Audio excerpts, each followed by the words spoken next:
Amang Diyos na pinakamakapangyarihan sa lahat, na sa isang salita, nilalang ang mundo at patuloy na nangungusap sa sangkatauhan. Taos-pusong aming pasasalamat, kaming mga naglilingkod sa bayan bilang online media broadcasters, mga mobile journalists at 10 ng aming mga kapatid sa pamamahayag. Pinupuri ka namin sa ipinagkaloob na malikhaing talino, kaalamang teknikal at kakayahang panaigin po ang katotohanan.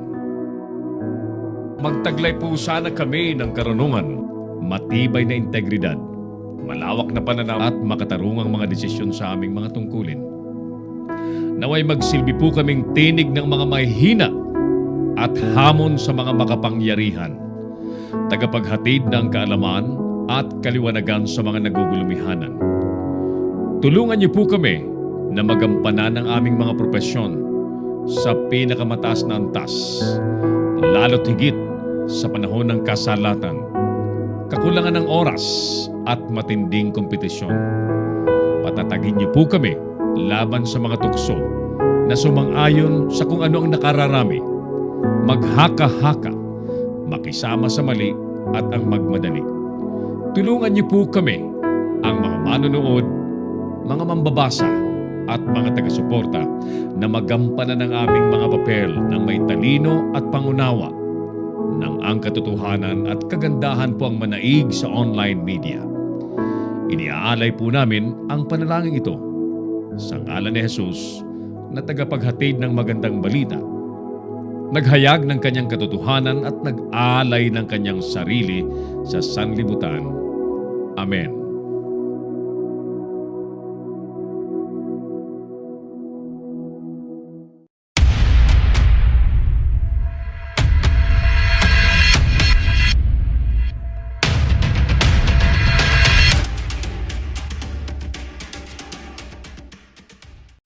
Narito ang mga isyong dapat abangan sa Kamaong Asero. Nanlaban daw, pinsanang nasawing drug lord, patay din. 6 katao, nasunog sa Santiago City. Banggaan naman ang tricycle at truck, 3 anyos patay, 6 na iba pa sugatan. Speedboat ng LGU ng Masbate, pinasabog. Drum na may gasolina, sumabog, barracks ng militar sa Cagayan na sunog. Mag-asawang pinagkakautangan ng guro, binaril. NPA pinadalhan umano ng extortion letters ang ilang kandidato sa Region 6. NPA dineklarang persona non grata sa mga barangay sa Region 10. At sa araw ng Isabela, pag-uusapan ang epekto ng El Niño phenomenon.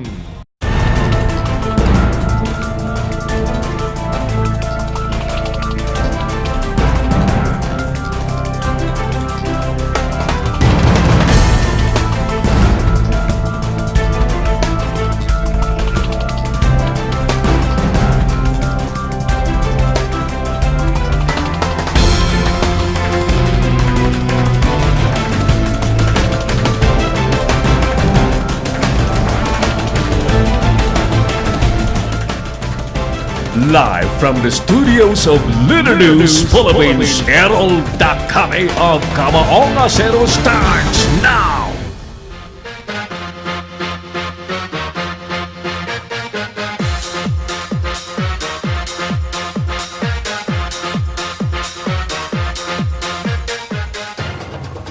Gaano ba kahalaga ang sex sa isang relasyon? Kakaibang tanong natin, ang topic natin for this afternoon. Ulitin natin, gaano ba kahalaga ang sex? S-E-X. Sex sa isang relasyon. Magandang hapon po sa inyong lahat. Ako na po ito si Errol Dakame. Sumasa inyo na po ang pandaigdigang broadcast ng Kamaong Asero sa Leader News Philippines. At telecasted din po sa Pinoy Extreme Channel. Ang Pinoy Extreme Channel po ay napapanood ng live sa Signal Cable Channel 106, Sky Cable Channel 217, Cable Link Channel 59, Destiny Cable Channel 84 at sa halos 1,000 pang iba't ibang mga cable companies nationwide. Kapiling po natin ang buong puwersa ng Leader News Philippines at ng Pinoy Extreme Channel. Ang ating programa po ay tulad ng dati pinalilipad po ng ating Broadcast and Marketing Officer Clarence Andaya. Habang si Earl Nico Dacami po ay katuwang. Nakaremote po ang ating Operations Head Engineer Oliver Lico at Creative Director Mark Anthony Reynoso, pati na rin ang ating Creative Producer Carlo Reyes. Telepono po natin sa studio para po sa inyo mga live na tawag ay 0927-494-2175. Yan. Pakilike po ninyo. Don't forget, pakilike po ninyo ang ating FB page ng Leader News Philippines. Mag-comment po kayo at i-share po ninyo para mas marami po ang nakakalam sa mga totoong nangyayari sa ating bansa at labanan po natin ang fake news. Alright, mga totoong balita mo ng ating iratsada. Wala na daw bago sa mga aligasyon ni Andaya ayon kay Senador Ping Lacson. Mga kaganapan ng ating panoorin sa Senado, hatid na ni partner Jojo Sikat sa mga oras pong ito. Paring Jo, magandang hapon sa iyo. Pasok ka! Iginit itong si Senator Pampilo Lacson na wala ng bago sa mga aligasyon nitong si House Appropriation Committee Chairman Rolando Andaya sa mga umano'y realignment na ginawa ng mga senador. Aniya ni Lacson ang aligasyon ng Andaya na 75 billion pesos ay matagal lang na take up sa interpellation sa budget hearing sa Senado. Ito aniya yung nasa National Expenditure Program na inilagay nitong si Department of Budget and Management Secretary Benjamin Diokno na hindi alam nitong si DPWH Secretary Mark Villar na tinanggal na ng Senado. Sinabi ni Lacson na maging itong 25 billion peso na realignment aniya ng mga senador ay hindi na rin bago sa kanyang pagdiniga. Itinama pa ng senador na hindi 25 billion pesos kundi 23 billion pesos na kanyang ibinulgar sa pagdinig sa Senado. Aniya ni Lacson, idinitalye pa nito sa Senado na sa flood control at sa road construction na punta itong realignment kung kaya't wala ng bago sa mga expose nitong si Andaya. Sa kabila nito, hinikayat ng senador si Andaya na maglabas ng mga dokumento sa mga posibleng mga bagong akusasyon at sasamahan nito ang kongresista sa paglaban dito. Ayon dito kay Lacson, walang bago kasi yung sinasabi niyang 75 billion, yun yung na-take up na noong interpellation pa lang dito sa plenaryo ng Senado, no?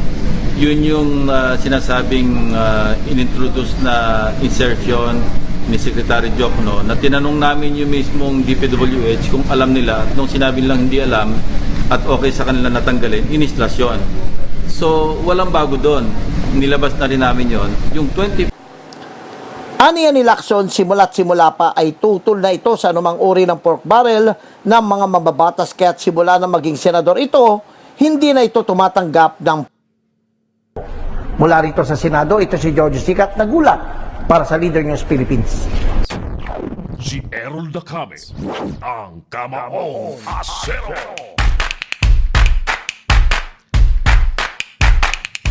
Nakakasilaw talaga ang bilyong-bilyong pera. Yan, talagang may mga tao pong, what do you call that? Pagka medyo may buwelo, talagang rumaratsada. Sige, sinasabi na po ng Pangulong Duterte na hindi niya pipirmahan ang illegal na national budget. Magkakaalaman po, no? Kasi ang sabi po ng Senado ay minaniobra ng grupo daw ni GMA sa Kamara yung national budget after the BICAM. Ibig sabihin, tapos na yung BICAM, may mga kinalikot pa in favor daw sa mga kakamping kongresista ni GMA. At ang halagang pinag-uusapan po na minaniobra daw po ay 95 billion pesos. Sus Mario Josep, may mga tao nga naman na talagang wala ng kabusugan, bundat na, no?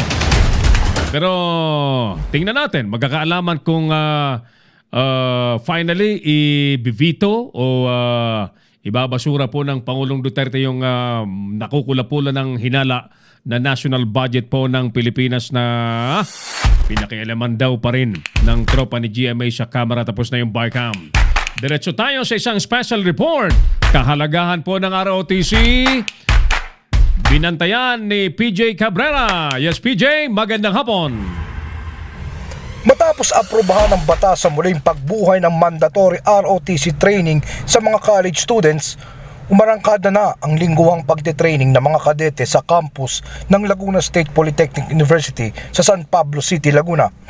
Ito ay isang paghahanda na rin sa mga kabataang Pilipino kung sakaling magkaroon ng di inaasahang digmaan o malakihang kalamidad sa ating bansa. Si John Christian Pacheco, isang kadete mula pa sa Chaong, Quezon, ay ating hiningan ng panayam tungkol dito kung ano ang kanilang komento sa ROTC mandatory training. Sir, good morning. Ano po ang masasabi ninyo dito sa naging mandatory po na pagpapasali sa inyong mga college student sa ROTC? Maganda po kasi po pwede pong matulungan po ang isa pong estudyante na maproteksyon na ang sarili. Para po sa kanyang ginagawa o sa kanya pong gagawin. Salamat po. Matatandaang nasasaad sa ating batas o Republic Act 7077 na ang sinumang kadete o college students na nakapagtapos ng military science training sa ROTC ay otomatiko nang matatawag na military reservist. Kaling-sabay naman ito ay may panawagan din si Army Captain Gerson Rovira, Company Commander ng 403rd Ready Reserve Infantry Battalion Laguna, RSCOM, sa Camp Macario, Sakay, sa lahat ng mga sibilyan na nagtapos ng ROTC, mga dating CAFGU o nagtapos ng ROTC, na sumali at maging aktibo muli sa mas pinalalakas pang Army Reserve Command ng AFP. Ani Rovira, kailangan natin maging handa sa mga ganitong pagkakataon, lalo na't umiinit ang tensyon sa pagitan ng Pilipinas at China dahil na rin sa pinagagawang West Philippine Sea. Iginit pa niya na dapat ay mas dagdagan pa ng pagsasanay ang mga miyembro ng Laang Kawal o Reserve Force upang mas lalo tayong maging handa sa anumang klase ng kalamidad. Ito man ay dulot ng kalikasan o kaya ay man-made disaster. Ako ang inassume na Company Commander na Alpa. Si Sergeant Carlo Reyes, isa sa mga reservists, ay nananawagan din sa ating mga kababayan na lumahok at sumali sa Laang Kawal ng Pilipinas. Pagamat kontra ang mga magulang at ilang kabataan sa pagbuhay na muli ng mandatory ROTC training, ginigiit pa rin ng pamahalaan na ito ang bubuhay at pupukaw sa damdamin ng ating mga kabataan upang magkaroon ng pagmamahal sa bayan. Mula dito sa San Pablo City, PJ Cabrera, nag-uulat para sa Leader News Philippines. Si Errol Dacame, ang Kamaong Asero. Thank you, PJ. Mabutit nagawa ng istorya ni PJ yung ROTC implementation yan sapagkat kami po rito sa Leader News Philippines, we support that concept dahil sa nagdaang ilang panahon po ay nirelax po yan eh. Pinamili na lang ng yung community works, yung mga estudyante, but we really see the relevance, yung importante po sa mga panahon ngayon ng ang lahat ng kalalakihan, kababaihan na pumapasok po dyan ay magiging makabansa. Oo. May inculcate po ng mas malalim ang pagiging mapagmahal sa bayan kapag inubos niya po ang kanyang oras dyan po sa ROTC training kaysa po sa magbulakbol. Thank you, PJ. At kudos sa mga masisipag at walang kaduda-duda pong mga may pagmamahal sa bansang active ROTC. Dyan po sa may Quezon Province. Alright, sige. So, diretso tayo sa isa pang report, mga kaibigan. Mga congressman, apektado daw sa dagdag bawas. Hindi lang isa, dalawa, 5. 62 daw na congressman apektado sa dagdag bawas sa House. Sabi naman po ni Senator Drilon. Balikan natin ang Senado. Naroon pa rin para sa live report si partner Jojo Sigat. Paring Jo, once again, pasok ka. Ibinulgar nitong si Senate Minority Leader Franklin Drilon na hindi lamang ordinaryong pag-itemize ng 79 billion peso budget ng mga kongresista ang ginawa ng liderato ng House, kundi realignment ng budget ng bawat distrito. Sa panayam sa Senado, inamin ni Drilon na may 2 kongresista mula sa Visayas at sa Luzon na sinabi sa kanya na nagkaroon nga ng dagdag bawas sa pabor sa mga mababatas na kaalyado ni Speaker o House Speaker Gloria Macapagal Arroyo. Aniya ni Drilon, sinabi sa kanya ng 2 kongresista na 62 mambabatas sa mababang kapulungan ng Kongreso ang tinapyasan ng budget sa distrito, lalo na itong mga kaalyado ng dating House Speaker Pantaleon Alvarez. Kasabay nito, hiniling din ni Drilon kay Finance Committee Chair Senadora Loren Legarda na makahingi nga ng kopya ng mga detalye ng ginawang realignment ng House matapos yung pag-aproba sa BICAM at pagratipika ng Senado at ng Kongreso. Ayon kay Drilon, being realigned so that those who appear to be sympathetic to former Speaker Alvarez and former Majority Leader Fariñas were deprived or their allocation reduced, and those who are in favor of the present dispensation are favored with additional allocation. I have talked to two congressmen, one from the Visayas, one from Luzon, and they asserted that 62 congressmen are affected by these realignments, not only itemization. Aniya ni Drilon kung talagang ipipilit ito ng House na sa kanilang pagbabalik sa May 20, kanyang hihilingin yung pag-reconvene ng Bicameral Conference Committee sa 2019 National Budget. Mula rito sa Senado, ito si George Sicat, nagulat para sa Leader News Philippines. Si Errol Dacame, ang Kamaong Asero. Talagang gustong mamantika ng mga labi. Hindi lang basta mantika yan eh. Katakot-takot na mantika. Ay nako, bayan, magbantay po tayo sa pondong publiko. Sapagkat yan pong perang yan, dapat po ay nailalaan ng tama. Mapakinabangan po ng mga mamamayang Pilipino sa pamagitan po ng iba't ibang serbisyo. Baka maulit na naman po ang Napoles scandal, Napoles Grand Scam. At yan pong mga Grand Scam na yan, wala naman pong mangyayaring ganyan kapag wala pong go signal ang mga kurakot na politikong nakaupo. Alright, sige. Balikan po natin yung ating intriguing daw na survey question, sabi po nila. Eto, gaano ba kahalaga mga suki ang sex sa isang relasyon? Batiin ko muna, Klo, ang aking utol na nasa United Arab Emirates, si utol Engineer William Bragace. At kasama rin natin sa hapong ito si Manoy Jun Burnasal, Board of Director po natin sa Philippine Online Broadcasters Association. Thank you, Manoy Jun. Si Bro Oliver. At si Manay Ludi Mendoza Balyan sa Tabaco City. Ay Manay, kumusta ka na? Sir Joy, Jonathan Biray is also watching our show, and si J. Del Monte. Alright, sige mga kaibigan, kinausap po natin ang ilan po sa ating mga kababayan, at para sa ating tanong na gaano ba kahalagang sex sa isang relasyon, narito po ang kanilang mga sagot. Para sa akin, mahalaga yun kasi parang doon kayo kunyari, yung kapag na kayo magkaintindihan. Kasi pag nag-sex kayo, parang naaayos ko yung relasyon. Pag nag-sex. Thank you. Mahalaga yun, sir. Importante yun, sir. Kailangan partner. Hindi mawawala yun talaga. Oo. Kailangan talagang meron. Oo. Bakit kaya? Sama yun sa pagmamahalan. Bilang reporter, kahit na medyo busy kami araw-araw sa paghahanap ng balita, for us, I think sa isang relasyon, mahalaga ang sex. Ramdam ko yun kahit na wala ako nun. Kasi just to imagine, ito nga ang kamay ko, napapasaya ko. What much more sa actual pa. Kaya ramdam ko, mahalaga yun. Mahalaga ba daw ang sex in a relationship?